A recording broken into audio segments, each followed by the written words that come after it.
Bon, Ouh enfin, la vidéo est terminée. J'ai 4h30 du matin. Je dors toujours pas. Écoute, en conclusion, déjà, encore une fois, les gens, n'allez pas leur harceler, l'insulter, ça sert à rien. Ça avancera à rien. Ça va créer encore plus de problèmes. Et ça se reportera sur vous. Donc, la personne en question, dont je vais toujours taire le nom, parce que j'ai du respect, disons que ça commence par un L et ça finit par un I. J'en dis pas plus, c'est bon, j'en dis pas plus.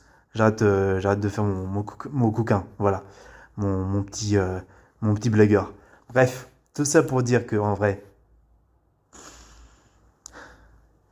t'as pas l'air de comprendre, en fait, quelque chose. C'est que non seulement Amanda Seyfried, elle a accepté de vouloir dessiner ce non seulement parce que c'est une collègue, mais en plus, elles s'entendent bien ensemble. Et que, non, déjà, et que surtout, en fait, Amanda Seyfried, elle en a rien à foutre de ce que pense Inès Sweeney, politiquement parlant. Elle a du respect pour elle.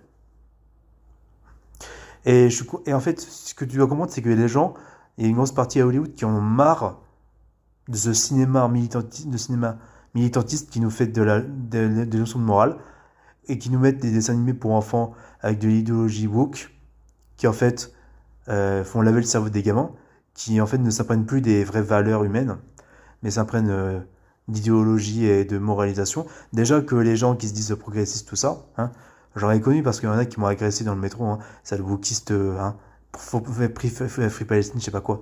Ces mêmes gens-là qui en fait derrière se comportent comme des sauvages. Comme littéralement des sauvages. Et c'est toujours que des blancs. Hein. Où sont les noirs, les arabes? Non, ils en ont rien à foutre, les asiatiques, ils en ont rien à foutre.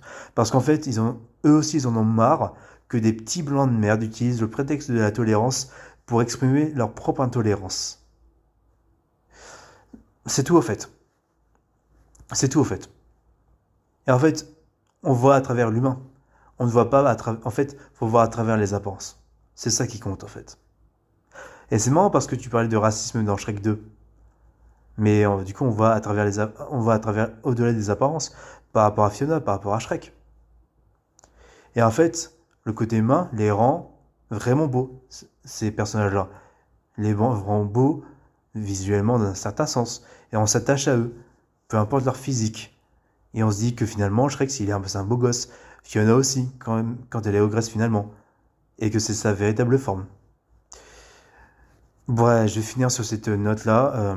Je sais pas si tu laisses un commentaire, j'en sais rien, mais franchement, change de disque, quitte YouTube, remets-toi en question, va voir un psy, et vraiment, fais-toi une culture et intéresse-toi vraiment à un domaine, parce que là, c'est pitoyable. Fais quelque chose, frérot. Fais-toi aider, j'en sais rien.